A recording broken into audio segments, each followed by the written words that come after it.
पहिला सांगितला नाम महिमा, दुसरा सांगितला गुण महिमा. संतांचा गुणमहिमा सुद्धा अलौकिक अशा स्वरूपाचा आहे. कसा आहे गुणमहिमा? महाराज म्हणतात संत महात्मे येणाऱ्या साधकाला आपल्यासारखं करून घेतात. आपण सारिखे करीती तात्काळ नाही काळ वेळ किंवा आपण सारिखे करीती, आपण सारिखे करीती,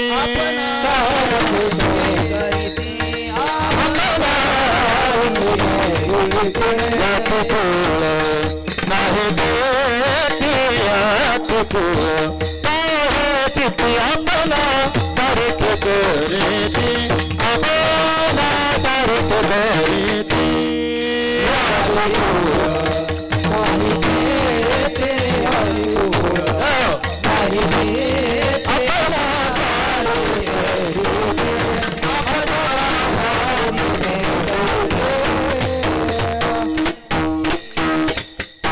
आपणासारखे करीती, आपणासारखे करीती म्हणजे आपल्यासारखं करून घेतात.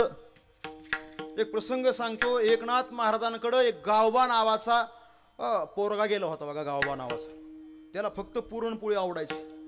पुरणपोळी खाण्याकरता गेलेला गावबा, त्याच्याकडे दुसरं काही कामच नाही, खाया आणि झोप्या.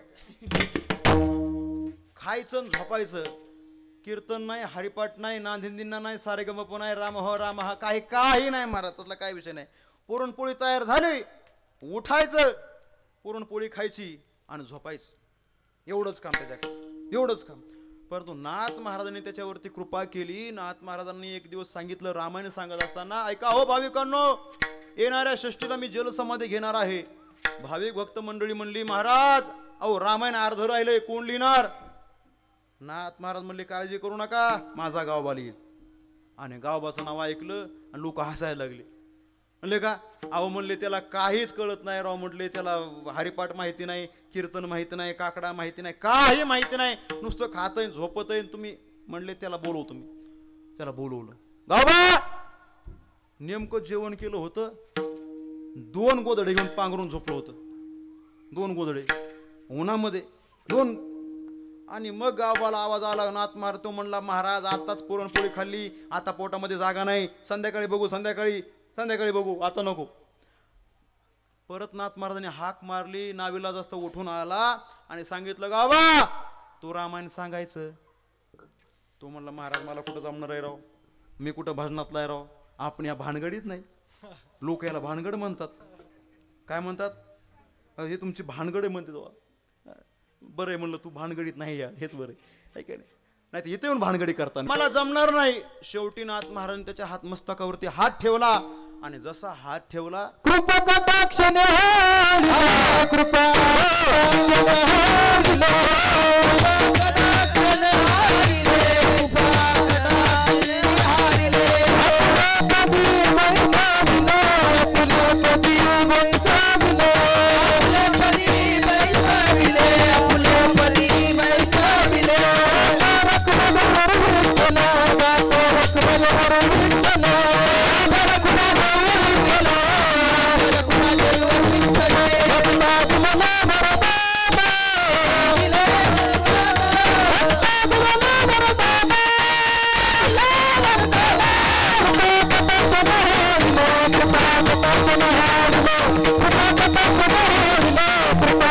Come on.